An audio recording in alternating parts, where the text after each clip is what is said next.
बड़ी खुशी है इधर आने की। पिंडी बॉय तो वैसे शेख रशीद हैं, लेकिन मैं भी पिंडी की पैदाइश हूं, तो पिंडी आके हमेशा खुशी होती है।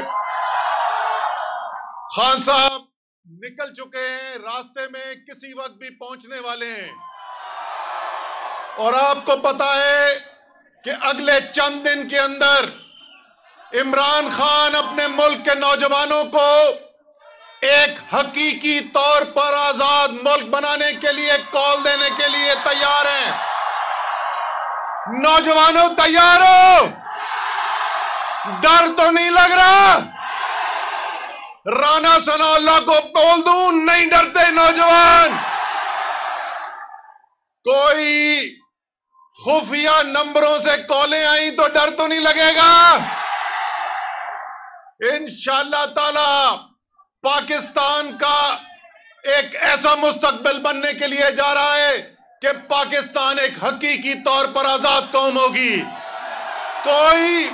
कोई दुनिया की ताकत पाकिस्तान को यह नहीं बताएगी कि पाकिस्तान ने अपने मुल्क के लिए क्या फैसले करने हैं।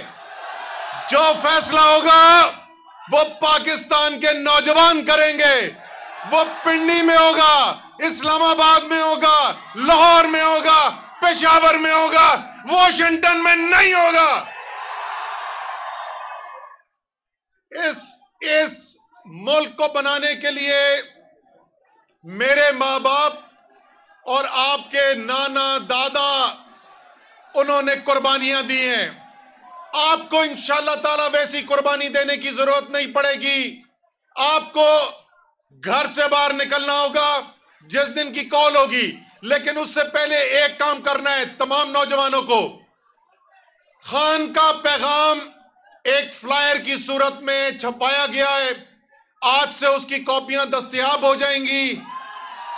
नौजवानों, आपने तमाम यूनिवर्सिटीज में, कॉलेजेस में, हॉस्टल्स में और लोगों के घरों पर खान का वो पैगाम पहुंचाना है।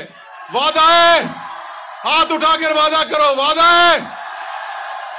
इंशाअल्लाह ताला इस पिंडी और इस इस्लामाबाद के अंदर आप देखेंगे, आज से चंद दिन के बाद जैसे ही खान कॉल देगा, पाकिस्तान की तारीख का सबसे बड़ा इज्तिमा होने जा रहा है। और पाकिस्तान के अवाम, खास तौर पे पाकिस्तान के नौजवान की ताकत के सामने कोई ताकत खड़ी नहीं हो सकती। अब खान साहब पहुंचने वाले, शेख साहब मान नहीं रहे, लेकिन शेख साहब, ये हो नहीं सकता कि हम पिंडी में हो, नौजवान सामने हो और शेख रशीद ना बात करे। शेख रशीद